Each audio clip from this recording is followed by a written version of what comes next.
Hi, everyone. Okay, I think we're live now. Um, Welcome. Hopefully, if somebody could, that's tuning in right now, I know we don't have a lot of viewers right now, but if somebody could just pop in under the Q&A, just put in a comment that you could hear me okay. And I'm not sure why I can't see myself on the camera, but hopefully. Okay, well, we won't worry about that part.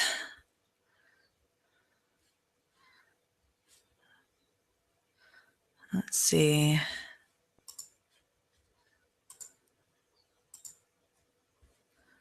All right, can somebody put in that they can see me okay?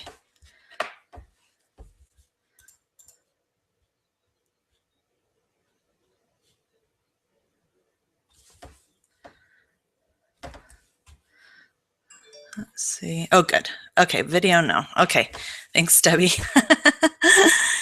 um, Debbie is my person that I'm making sure that everybody could see me. Okay, so video, you're not seeing me. Can you see my, Debbie, can you see the PowerPoint?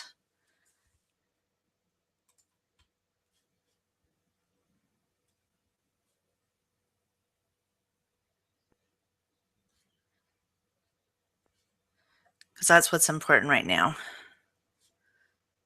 Let's see. Oh, good. Okay, finish.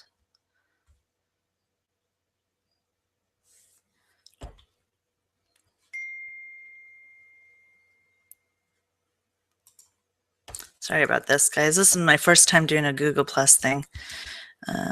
Can you? Okay, good. Okay, so you can see the PowerPoints. That's what's important right now. Later on, when I remove the PowerPoint, you should be able to see me okay.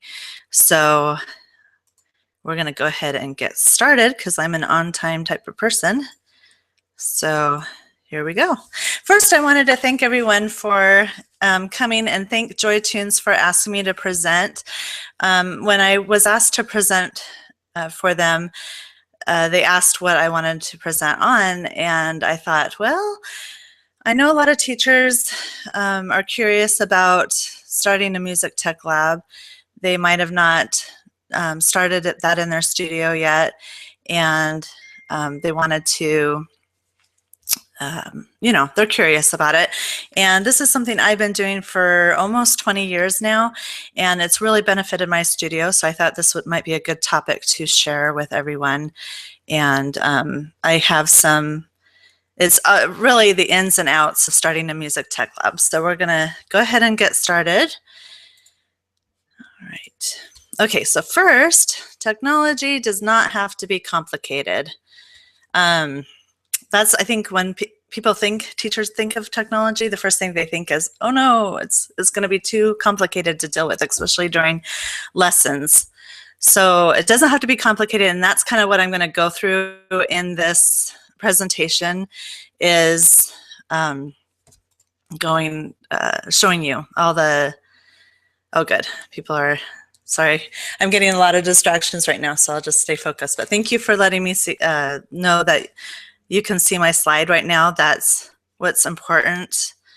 I'll have you see me later on if you really want to see me. Okay.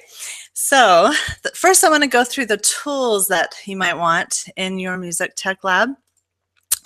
An iPad, I think, is even more important than having a computer nowadays. Of course, I started off with computers. I have 2 computers in my lab, plus an iPad. But the iPad has become my go-to more than not. I've used my iPad a ton more than I use the computer now. But if you don't have an iPad, computers, or I should say iPad or tablet, because there's other things besides the iPad. So iPad and computer are the top 2 things. A printer is also very helpful, just to have something that you can go to really quick if you need to. An audio source. Now, there's so many different audio sources, and when I go through the tools, I'm going to mention things that that you might already have. They might be old school per se, but they still work. So a CD player, if you don't have an iPod or an iPad or something like that, and you have a CD player, that's something you could start with, or an MP3 and MIDI discs. So those are all audio sources. Video cameras, and I kind of put the phone there too, and that includes tablets. Anything that's a video source are good tools to have. DVD players and DVDs. Now, if you have a computer, you could use that, and if you don't, then those are good to have. But also, nowadays you can just put them onto the tablet or iPad source videos that you might have. But one thing I think is interesting is the computers nowadays don't even have those slots anymore that you can put a DVD in or a CD in. It drives me nuts, but they're just really getting rid of all that. So, but that's another idea. They have those little, little DVD players that you can have. So that's another tool that can be in your lab room. It doesn't have to be, but it's just another tool that you can use. And having MIDI keyboards, I think, is another important. The iPad, computer, and MIDI keyboards, well, iPad and MIDI keyboards really are my go-to things during lab time. So now that you have some basic tools, now what? Now what do you do with them? So we're going to go through first the benefits of having a lab. So for me, the top benefit to having a lab is the drill and follow-up. I can't get everything into my lesson time. I wish I could, but I only see them once a week for a short time. So I want them to make sure that they understand what they're learning from me and that they're following up with what they're learning from me. Plus, it's a great selling point when you're interviewing and they see the lab. The kids get excited because it's tech, and the parents are excited because it's different, and it also can provide additional income for you. Now, personally, I include lab in my tuition, but when I first started lab, I added on top of my tuition what I wanted it to be, and I did not make it an option. I still do not make it an option. Lab time is a requirement. If they insist on not taking advantage of it, the tuition just does not change. They can, and I don't have a problem with that at all. It's just expected, and the parents honestly want them to do it. So, but if you're just getting started, you definitely want to charge more for the music lab. And as far as what to charge, it's really up to you. I would probably charge half of what your normal fee would be on top of it, and then go from there. But there's different ways. I'm not going to go too much into the charging end of it.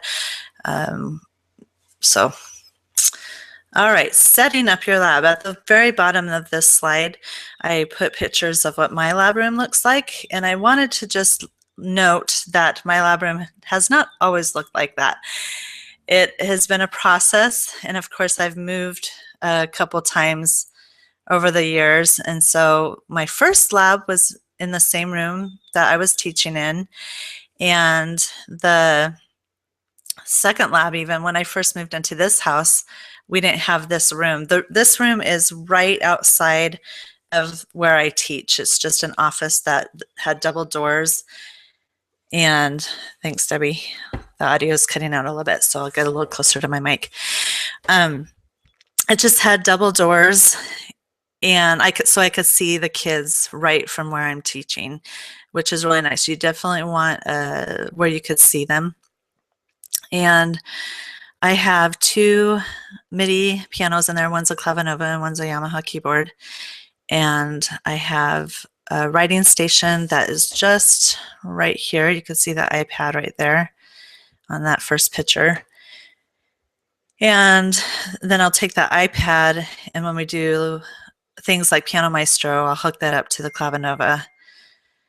And then both pianos are hooked up to the computers as well. So if I want to do anything on the computers in relation to the pianos, then we can do that. And then over here is just all my other stuff. These two shelving units are full of games, and then of course all my music and everything. So back to setting up your lab. You could have one computer or more, one iPad or more. And the reason why I'm putting iPad versus iPad/tablet, and just know every time I say iPad, if you don't have an iPad and you have a tablet, you can use your tablet. But I do recommend the iPad over the tablet just because there are so many more music resources on the iPad. So that's all I'll say about that. All right, MIDI keyboard. You don't have to have two. You could just have one. MIDI cables, and I am referring to the JoyTunes website for this. There are videos on the JoyTunes website that will help you with what you need with your equipment. So if you have like an older iPad or a newer iPad, then they'll go through what you're going to need to order. And so I would definitely go to the JoyTunes website and make sure you go to the resources page, and you'll see the videos for that and watch the videos. And then it's helpful if you find and can have a table or a desk. In my lab, I sometimes have writing or listening assignments that they do. In addition, that's where I also put my iPad is on the table. And then simple technology tools that I discussed before. You can have your CD player or iPod, whatever else that you might have in your studio. Okay, other tips. A good pair of headphones is essential. You want to find headphones that are the big cup headphones. And I tend to just find deals. Because you go through them. I find deals at Ross, if you can believe that, on headphones. Amazon usually has some deals you can find. Pretty much wherever you can find good deals. I don't like to spend more than $15 on a good pair of headphones. I know you could spend a lot more than that. It's just my students are using them, and I don't want to spend a lot of money. So, essential. And the other thing about headphones is, I know one of the concerns teachers have is the distractions of, you have your student that's playing the piano that's in their lesson, and then you have the student in the lab, and they're worried about distractions. So if you have a good pair of headphones that cups the ear, they will be focused on what they're doing. It's amazing how much they focus. Matter of fact, when I tell them lab time is over, they usually can't hear me. They're so focused. They're just really, I have to walk over and say lab time's over. So, and then the other little thing is start small and build. And that's why I mentioned some of those older resources, is because you use what you have now, and then you can start investing in other tools. You don't have to get everything all at once. Just start with what you have, and then you can build from there. Okay, scheduling options. I have a couple of scheduling options that I would share. The first option is students arrive 15 to 30 minutes before or stay 15 to 30 minutes after their lesson. And really that's up to you how long you want to do it. If you want to just do it back to back, like 30-minute lesson, 30-minute lab, or 45-minute lesson, 15-minute lab, or there's all sorts of things you can do. And then the other thing that I have done in the past is rotation stations. And this is taking 3 students and rotating them every 20 minutes. And it's helpful when you do have a little bit more in your lab. You have more options, station options that you can do. So you can have a computer station, you can have an iPad station, or iPad/writing station, depending on what you want to do. These are typically good for beginner students that are, or recreational students that maybe don't practice a whole lot, and you're getting frustrated and you're not sure how to fill that time because they're not practicing. The rotation stations, because they are shorter stations as far as lesson time, 20 minutes, they're getting a lot more follow-up, in the other two stations. So one thing that I recommend if you do rotation stations is use Piano Maestro as one of those stations. So they're getting that added note reading, sight reading, practicing their scales and all that kind of stuff right on one app. So, okay, why go through this when you can have this? So we're going to de-stress the lab. The first thing I like to do with my students is have a brief orientation, go through what I expect when they're in the lab, any rules. I had one student one time that picked out the things inside the headphone, so totally ruined the headphones because he kept picking the thing out. And I'm like, really?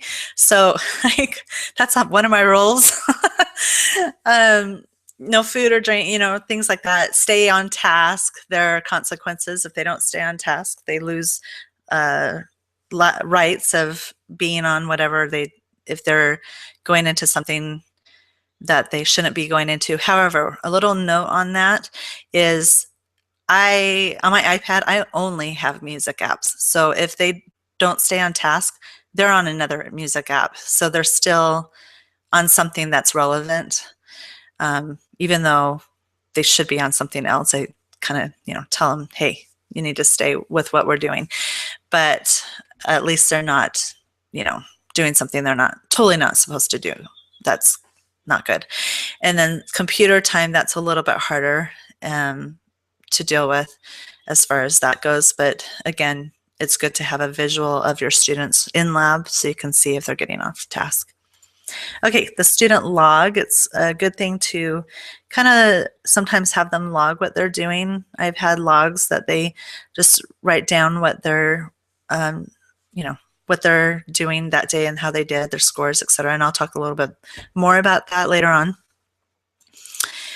Whiteboard.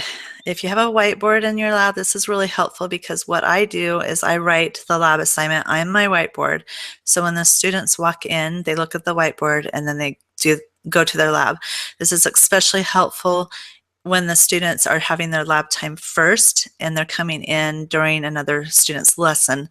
So I don't have to stop what I'm doing with the other student that's having their lesson and tell them what to do. They just read the whiteboard and go to work. A timer is helpful. I actually just bought a timer that gives a couple different, a warning, count, type of countdown, and then another. So it keeps them on task that way too. And I have a bell in my lab, just one of those little ding, that they push the little button and it rings. And they only are supposed to ring it once if they need help. So if something goes wrong, some tech issue, or they're not sure what to do, or they have a question, they ring the bell once, and then they wait for me until I can come help them. So if I'm with another student, they know to be patient. And when I have a second, then I quickly go and see what the problem is. And then there are a ton of teacher resources that are available that helps to de-stress your lab. So you'll want to take advantage of them when you see them. Take advantage of those resources. And then backup. If you're having a internet assignment or something requires power, always have a backup. If the power goes out, if the internet's not working, always have a backup, like a writing assignment backup, something that you're not dependent on power or internet. So, excuse me. And then themes, I like to have monthly themes in my lab most of the time. Or even weekly themes. So one week I might focus on just rhythm, or another week I might focus on theory, or I might do that as a monthly thing. It just depends what my goal is for that year, what I want them to accomplish. And that kind of keeps me in line. Themes keep me in line with goals. And then I'm going to go through, for the majority of the rest of this presentation, is resources that you can use in your lab. So first, resource materials for the teacher. Michelle Sisler and Michelle Galindo, and hopefully I didn't totally butcher her last name, I'm sorry if I did, developed double-click curriculum, and I recommend that. I'm going to go through a little bit more on that, but you can get that at keystoimagination.com. Also, Michelle Sisler and Michelle Gordon put together a book called Studio Makeover Technology Edition that's also available on the same website. And this pretty much goes through setting up your lab and things like that. Sandra Bowen with FGH Music has a book called Electrify Your Studio. That's another lab resource. These all are lab resources. And then I have a music lab workbook that covers software programs. I wrote it before the iPad became really popular. And so it has a logbook for the students on different softwares and everything. And then I also have an iPad assignment log. And that's on my teacherspayteachers.com store. So that's the address right there. Now, because we're doing the webinar today, I am making available the iPad assignment logs free for today only. So after the presentation today, you will want to go to my store, teacherspayteachers.com/store/FPS resources. If you forget that, just go to teacherspayteachers.com and then search for FPS resources and you'll find it. And then click or find under worksheets. There's categories on the left-hand side. Under worksheets, you'll find both of these. So the iPad assignment logs is free today. And the music lab, I put 40% off today. So you can get those. And then while you're there, be sure to follow my store so you can stay updated on freebies and things like that and sales. One thing that I do with the assignment logs is I put that in a PDF program. I use, I think, PDF Expert. You can use Evernote, etc. And the students write directly from that app on their assignment. So I don't print these out. I put them on an app that they go to on the iPad and then do it from the app. And I can mention that on my blog again too if you're not sure what I'm talking about. I briefly mentioned it one time on my blog, so I can revisit that as well. Here's a little example of what I do. So this is what it looks like in the iPad. They click on their document, their name it's their document name, and then they can either write in what they did, the level and the scoring, and feedback is how they did. Did they do good or not good? And then, or they could type it in. So they have a couple choices on how to do that. And I have several in the download that you're going to download. I have several different formats options for that. Okay, I wanted to go through a little bit of the double-click curriculum because it's a fantastic resource, especially if you're just starting out and you have no idea how to manage everything. Everything is pretty much done for you, so you don't have to do a whole lot of thinking. It's just there. So Michelle had sent me some screenshots that I wanted to just share with you. Here you can see the table of contents. This particular one is for the Faber series, so Piano Adventures, and it goes through what the method book page, the concept that they're learning, the page number, and then what apps. She updated the double-click curriculum books to include apps. So what apps and computer software programs that you can use that correspond with those subjects that they're learning with you in the lesson, which is fantastic. Another resource that you can find inside the books is a place to keep track of their individual usernames and passwords, which I find very helpful. In addition, there's an appendix that will help you with the templates that are inside the apps, etc. Just showing you, like for example, Fashion Note Derby. These are the notes that they can go through. Kind of give you a guideline. And this is actually really good because then you can see, do I want to download this app? Yeah, this looks like it would be really helpful. All right, so music lab subjects. There's a lot that you can do. Music history, composers, composition, improvisation, ear training, rhythm, note reading drills, sight reading, intervals, theory, technique, creativity, and more. So really the possibilities of subjects are endless when it comes to what you can do in the lab.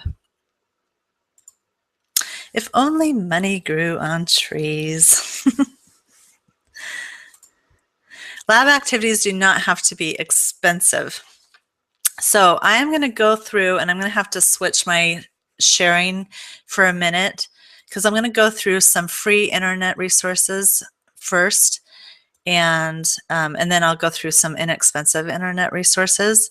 The first one that is free is youtube.com, and this is, I'm not going to go through that one because it's fairly easy to figure out. If you give me just a second, I'm going to switch my sharing over here, and I'm going to go over to, now you can see me probably, maybe. I'm going to share over to my internet because I wanted to go through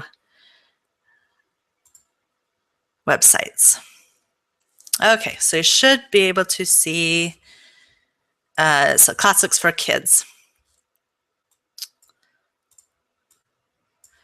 Okay, so Classics for Kids is one of my favorite internet resources that is free, which is amazing that it's free. And I'm going to go through these quickly. Thank you, Debbie. I'm going to go through these quickly. And so just know that I will be putting a list of these resources on my blog, fpsresources.com. So don't worry about scrambling and getting all these things. But also, if you're on Pinterest, I just started a board that it's called Music Tech Lab, I think.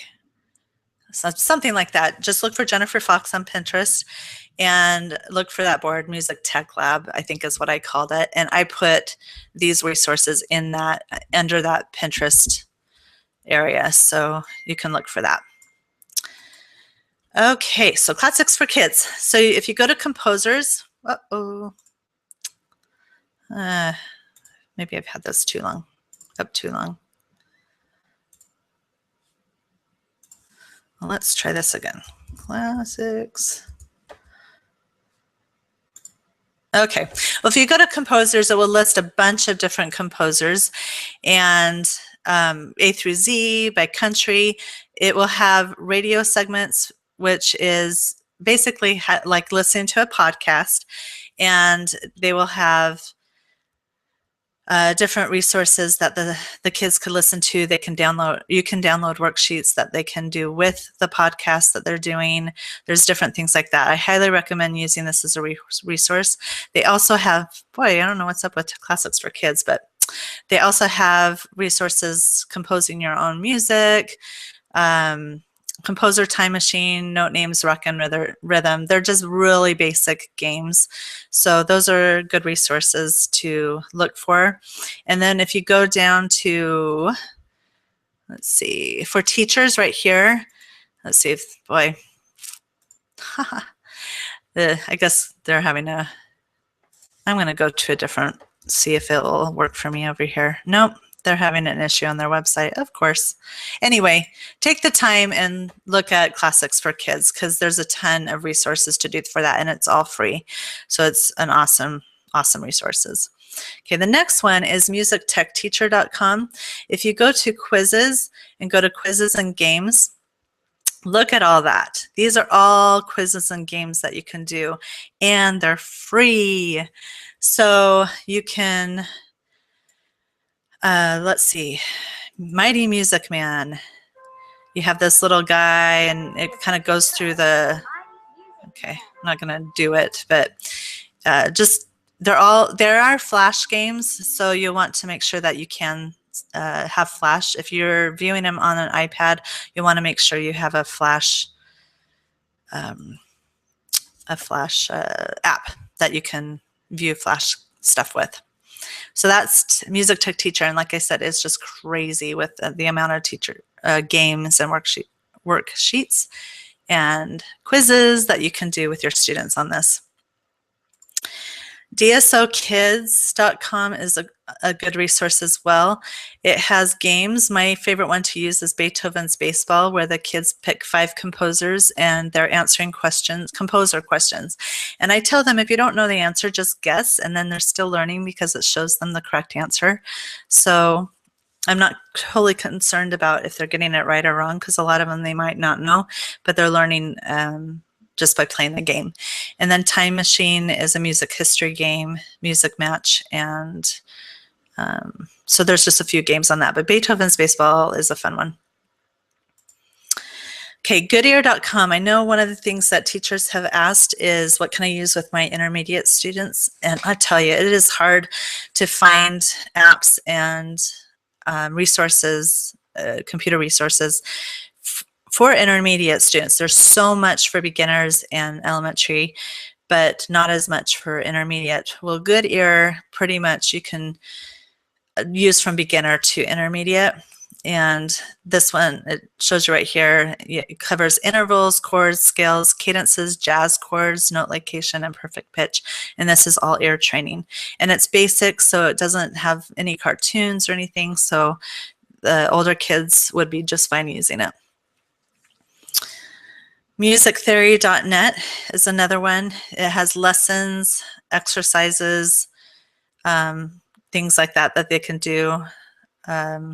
Staff, keyboard identification, fret if you do guitar, ear training, and then there's for a teacher, a couple things on that. Again, this is one that can be used for elementary up to intermediate. Tutoria is another resource, has some exercises that you can do over here, tutorials, just basic intervals, scales, triads, seventh chords, extended chords. So this is a really good, and then for ear training, and then for theory you have all this.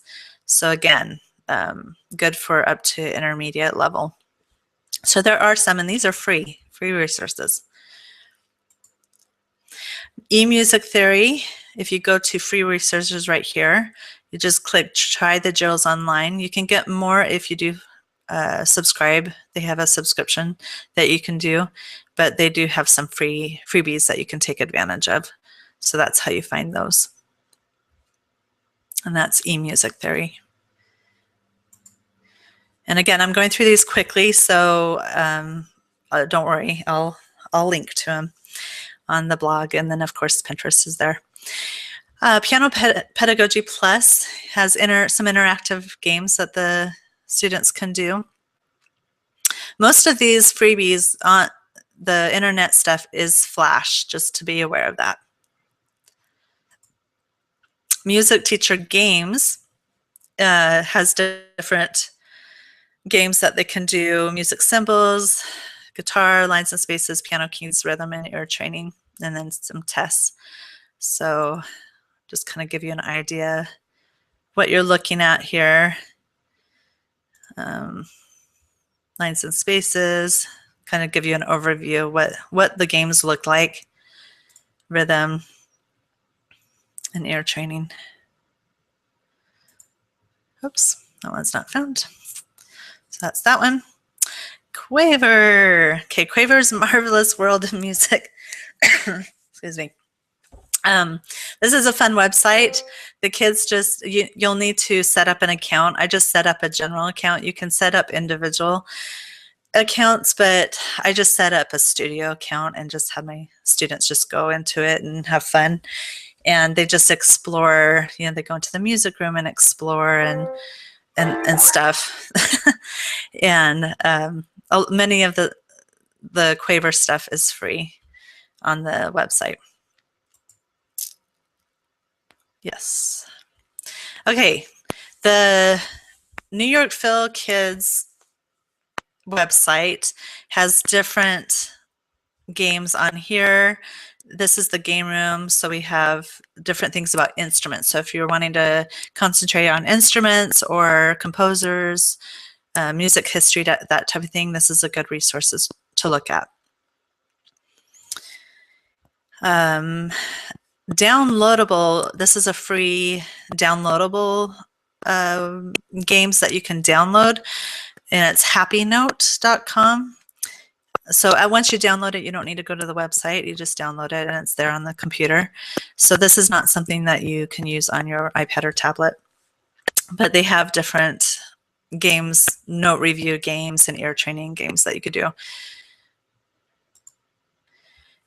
Okay, Music Masterworks. Oh, Note Attack. This is another downloadable one. This is kind of an arcade style, shoot the notes type of game that the students enjoy. So, and it's completely free. Woohoo! All right, which one is this one? LearningGamesForKids.com. Okay, so on LearningGamesForKids.com, as you can see, they have a ton of different games, but I went to Arts and Music, and that's where you find the games that are in relation to music. So that's that one. And then we have, and I don't even know how to pronounce Qua.com. They have different games put out by different people. So it'll tell who created it. It'll also like this guy composed a Java game. Some of the things you have to make sure you have Flash or Java or they use. But you just click on the game that you're interested in. So there are different authors that make these games. And there's 100 of them. No, there's 118 more. So there's a ton of them. Okay, crackling out. All right. Try to not. I tend to hopefully you can hear me a little bit better with echo. I wonder if it's because I'm on websites. Okay, and the other one is Whack-A-Note. Whack-A-Note is a fun one that students can do on the computer. The whack-a-mole game. It's similar to that, where it pops up and then they whack it. And then I Love Tune. This is also available as an app, I think for 99 cents, but you can play it free on their website. So I Love Tune is they're creating an island, and they can add up 8 cars at their own speed settings, and they have they're making music. And I tell you, check it out, because some of the things you can check out what people have done with this app and with this program, and it is amazing. I'm not going to go through it because the audio, well, let's see. Maybe I will. View islands. Okay, I'm going to just show you a brief one. Okay, so somebody did one for Let It Go. Okay, so we'll see if this will.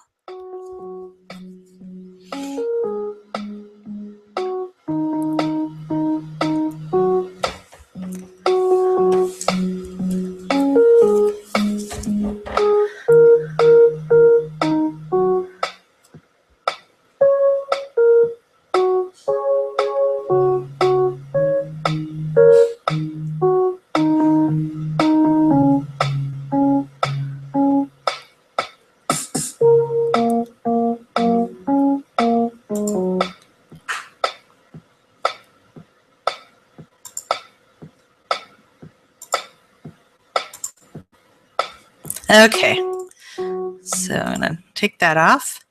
All right, wasn't that cool? So you could do, the purpose for my students is to composing.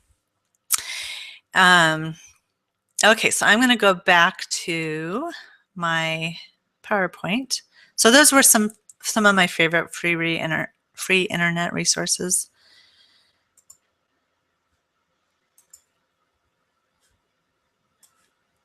Okay.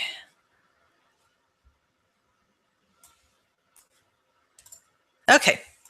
So actually, we'll just go through.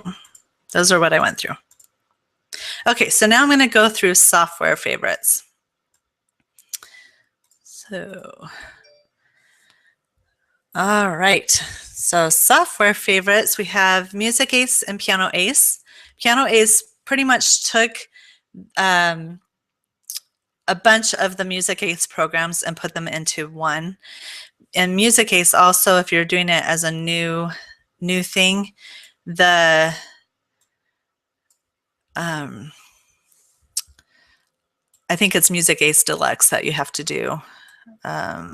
So Piano Ace might be a good option for you. Plus, it's not expensive. I think it's like $30. Alfred's Interactive Musician is another favorite. And I'm going to go through these a little bit more. So I'm just going to go show you them and then we'll go through them. Alfred Theory Games, Ear Training Expedition, Ear Training Coach, Music and Mazatron. This one, I don't know if you could get anymore. It's one of my students' favorites, but I put it on there just because it's a favorite, but I don't know if you can get it anymore. So if you could find it, get it. Finale, Home Concert Extreme, which is also an app. Piano Wizard, Midisaurus, Jumpstart Music, and Piano Mouse. So those are some of the software favorites. I'm going to go through some of those real briefly. So Music Ace, we have the lesson and then they have a game. This is all theory. This you have a little thing right here that shows the different lessons that they can do. It only keeps track of like 6 students, I think. So I just put in a general like Foxx Piano Studio students or something like that and have them go on that. And then I had a printout that they can keep track of their lessons.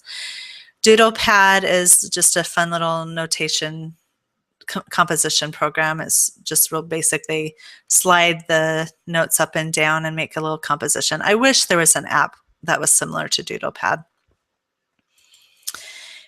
This shows you the 48 lessons. So it goes from introduction to the staff all the way to introduction to harmony. So it's it covers quite a lot.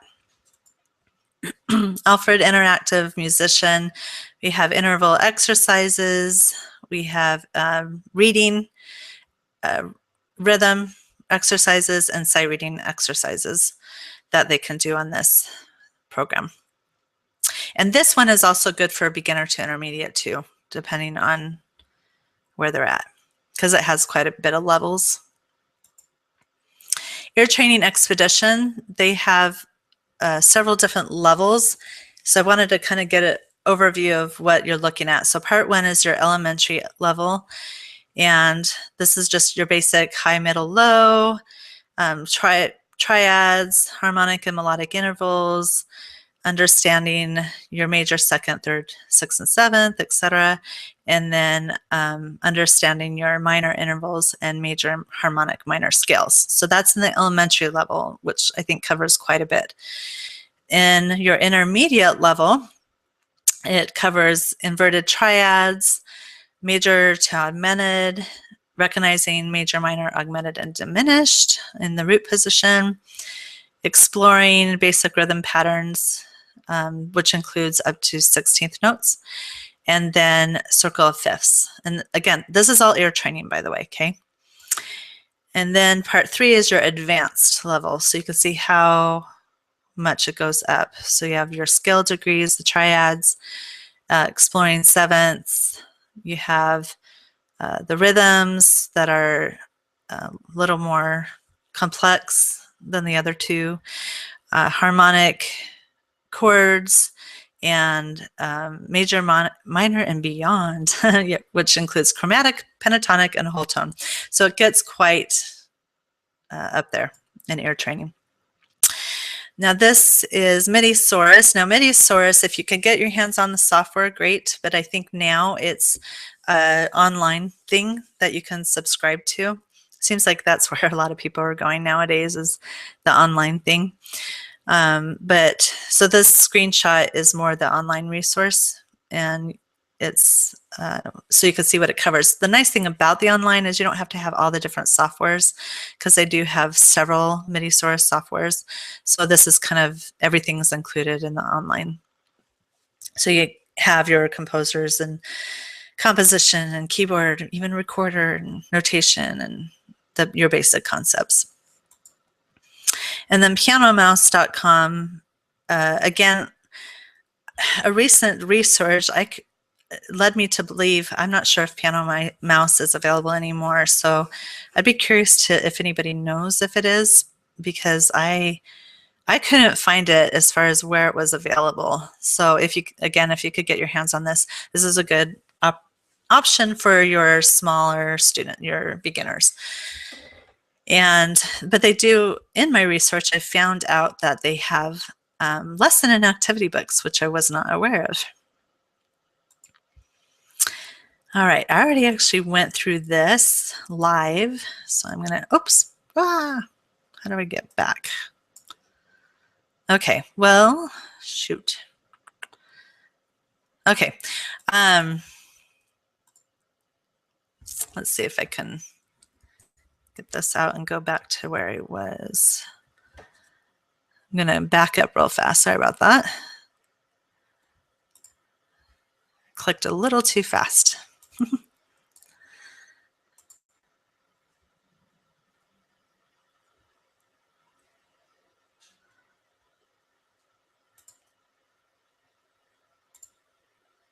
Okay, there we are. Okay, so musiclearningcommunity.com, and let me just get this. There we go. They have some free games that you can do, but it's also a subscription. So you can have a free 30-day trial, and it's $19.95 up to 50 students. There are assignment pages for Alfred's Premiere, Artistry at the Piano, Celebrate Piano, Faber Piano Adventures, Hal Leonard, Music for Young Children, Music Tree, Carnegie, Royal Conservatory. There's generic worksheets, and there's some state achievement program worksheets.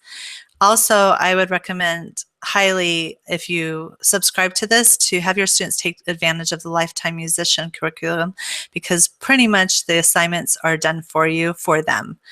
So it has everything laid out where they just log into their Lifetime Musician and they go to where they left off and they just continue in their level. So that's made it super easy. It's a new resource. I think it's been out for a year now. It's still in beta, but I've been using it and it's just really helpful for me. It has saved me a lot of time. And then there's other things that they include: incentive ideas, games and learning goals, teacher guides, games at a glance, awards, certificates, and MIDI games. And these are Flash games, so you'll definitely want to have a Flash resource, whether you're doing it on the iPad, tablet, or computer. And it's just a good resources, and I would take advantage of the 30-day trial and see what you think and if your students like it. I personally use this as a theory assignment that my students do at home, but you could use it during lab time too, and sometimes I do both. It just depends. If I find a student that hasn't been doing it at home, then I'll have them, oh, you haven't been doing it, this is what you're going to do for lab today. And so they'll do that. All right. The Tonic Tutor is another internet resource. It's a subscription. It's free up to 10 students though. So the subscription is based on the number of students, and they have a bunch of different theory games that you can do as well. And Theta Music Trainer is a subscription resource where the first 3 levels are free, and then the subscription is $49 a year. And sometimes they'll run specials, so you want to keep your eye out on that. But they have a ton of ear training games. And, you know, try the first 3 levels and see how they like it, and then go from there. All right. Hopefully my screen sharing is keeping up with the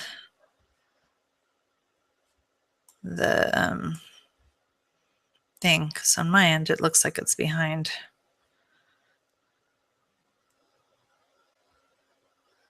All right. Okay. All right, top 5 iPad favorites. Now this was really hard to narrow down. And are you guys seeing my PowerPoint still? And you should see top 5 iPad favorites. Just want to make sure you're still on the same page as I am.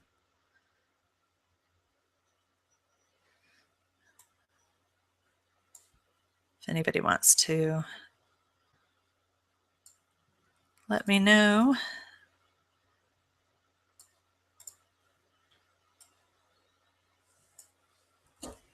Okay, well, I'm assuming it's all good, so we're going to continue. Oh, what did I just do? Okay, so the first one, of course, is Piano Maestro. Oh, it's frozen on mlc.com. Darn it. Okay, let me...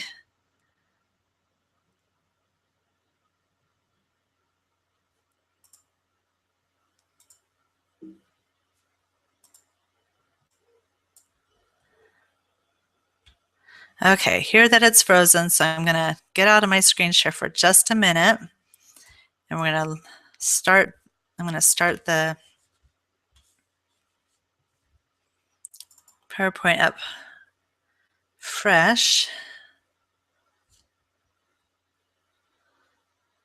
So I can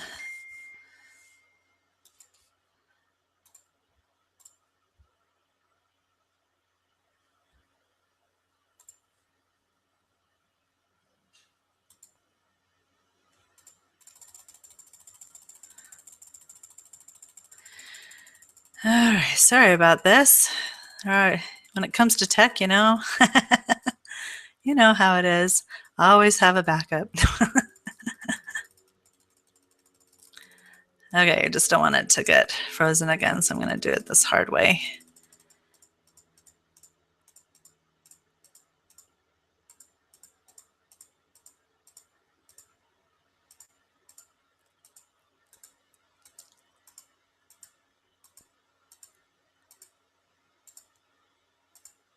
Okay, hopefully.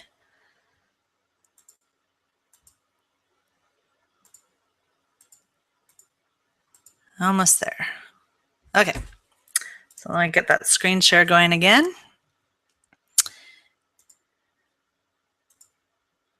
Okay, so now you should see top 5 iPad favorites. And Debbie, if it does not progress beyond this, let me know, okay? Okay. All right. Okay, so my first favorite, of course, is Piano Maestro. And this one, again, can be a lab resource just on its own. It covers, there's so much you can do with it, and the students love it. And I won't go through the ins and outs of it because most of you should know about it. I'm going to see if you, make sure you guys can see this. Okay, good. Okay, so this is just a brief screenshot of Piano Maestro, and it's kind of an older screenshot, but the students play their pieces. They have lots of awesome options. The journey advances them ranks, and they love that. They, some of the pieces you could see a little preview of. They have methods that you could go into, library, songs, exercises. I love being able to take advantage of the scale exercises with my students, because what's a better way of playing your scales when you can play with background music? Piano Pronto offers Premiere, Supersonics, Higgledy Piggledy Jazz. It's all on there, so check that out. And it's free for teachers and their students, so there's no excuse unless you don't have an iPad. And if you don't have an iPad, get one, because this app is worth the iPad just right on its own. And then you can, you know, have your connect to your students and everything, and you can see how they're doing, what they're doing, and how they're doing when you get your updates each week. So that is all-time favorite. Okay. And then Rhythm Cat is another favorite of mine for students to practice their rhythm. And they have Rhythm Cat and Rhythm Cat Pro. The Pro is where you pay, and I think the Rhythm Cat is a free download. I would download the free one first, see how you like it, and if you like it, get the Pro, because the Pro is going to give you a lot more resources. And it gets tricky on this app. It starts off easy, but it gets tricky. Here you can see the two-handed rhythm stuff going on. So really like this one, and they have background music when they're doing the rhythms. My Note games, this one I would get the bundle where it includes everything. So you have hear it, note it, tap that note, play that note. This one is a good one where they're figuring out the note that's being played. I like this one because you can use the piano. You can hear it from the mic, and so you can use the piano. So they're actually playing the note on the piano when they're seeing the note. And it doesn't, unfortunately, 1, 2, 3, 4, 5, 6, 7. It only keeps track of 7. So again, I have one that's just Foxx Piano Studio, and so that any of my students can use it. I wish it had more where you can do more users. Music Theory for Beginners is a really good app. This is the closest I found to be like Music Ace or Piano Ace. And so it has lessons and quizzes that they can go through. An example of a lesson might be note names, and then the quiz, which clef is the one below. And then they also have rhythm stuff that they can do with this app as well. And then Notion is a composition app that they can work on. I like this one because it's MIDI compatible, so they can actually play their composition if you have your MIDI hooked up. And then my students' favorites is the Most Addicting Sheep game app. And the fun thing about that is they need to have rhythm. They're feeling the rhythm with this app, and also intervals. The length of the jumps are like your intervals. So it's kind of like the ear training going on in this app. They love it. And then again, one of their favorites is Isle of Tune, which I already touched on, and that is available online for free or as an app for 99 cents. It was worth it for me to get the app just to have it on my iPad. And 99 cents, you know. Okay, other lab activities, and I'll have to kind of go through these a little faster because, boy, an hour goes by quick. Written work. It doesn't have to be tech. Everything doesn't have to be tech. You can have written work. Magazines and books. There's like Piano Explorer is a great resource to take advantage of. Clever Companion has a page in the back of their magazine for students that you could take advantage of. And then of course book resources that you have, worksheets. I didn't even put this on here, but Teachers Pay Teachers is a great resource for different activities that you can use during lab time. Games, possibilities are endless there. Recording and composition sessions, have them, if you have a Clevanova or a keyboard, have them record and compose and take advantage of that. And practice sessions. If they didn't practice that week, you could say, guess what you're doing during lab time? You get to practice. So maybe they'll think twice about that. So what are you waiting for? Get started now. Okay, so that is the end of my webinar. I just wanted to thank JoyTunes one more time for asking me to present. And I am going to open it up for questions for a little bit. And let me get out of sharing for just a second. I also wanted to just mention my email, if you want to jot that down. I'm always, open to answering questions. And then, excuse me, I'm just getting over a thing. And then fpsresources.com is my blog. I'm also on Facebook, so I'm very available if you need to ask any questions. All right, so I'm going to go ahead and get out of that. Okay. Okay, so do you have any suggestions for running a lab in the same room as your main piano? I have 2 MIDI keyboards, a desk, a computer in the same room, along with my Kawaii Studio upright. Okay, so sorry. When I started my lab, I started in the same room, and again, did that in this house before I had my room that I have now. And the main thing is so I had my living room, I had my grand piano, and then just off to the side on the other side of the room, it was everything else, to my husband's dismay. And the the thing I just say the most is just make sure you have a good pair of headphones. They'll stay focused. It's usually not a distraction, so it'll work. And you don't need a lot of space. Just have a table that has that.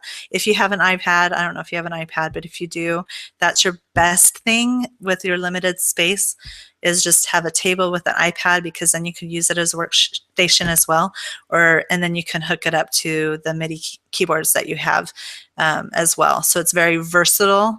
If you don't have one, you have a computer, just take advantage of that, and the iPad could sit on the keyboards too. So hopefully that helps a little bit. Ooh, somebody said my Note Games app now allows about 30 users. Yay. Thanks, Anna. I haven't used it in a little bit, and so that is awesome news to hear. Hopefully my audio, I bet my audio was worse when I went online. Hopefully it's okay now. Becky mentioned this is the store they have Piano Mouse. It's toydirectory.com. So if you're interested in getting Piano Mouse, go to toydirectory.com and see that. Let's see. Does anybody else have any questions? I know I covered quite a bit, so hopefully that helped you guys.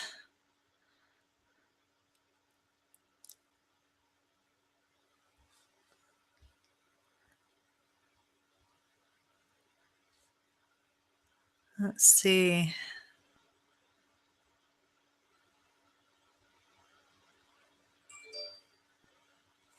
Okay, audio's fine, good. I wonder if there's a little bit of a delay.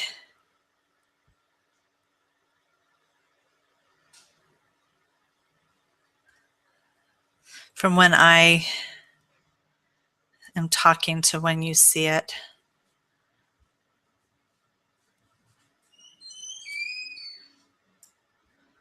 All right.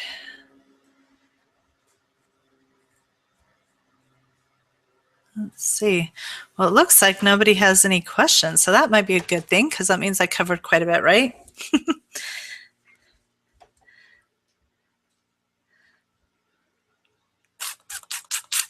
All right. Well, if there are no questions, last call for questions.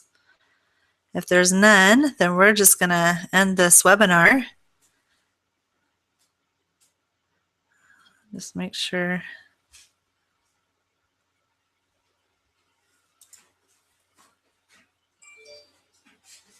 Okay. Haven't felt a delay. Okay. Well, it looks like we're good. So if you do end up thinking of a question that you have, just like I said, email me, Jennifer@foxpianostudio.com. I'm also on Facebook. My blog. Oh, don't know how to post online. If you have a question, on the left side, there should be a Q&A in your bar. I think at least it's on my left side. Let me see if it would be on yours. Okay. I can't see. Okay. Anyway, if you hover to the left side, at least on my end, it's like that. So maybe, I don't know, maybe it's not on your end.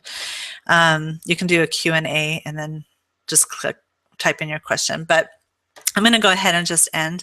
So if you do have a question, I'm, like I said, very easy to get a hold of. So just email me, Facebook me, whatever. All right. Well, thanks again, and thanks Joy Tunes again, and have a great day.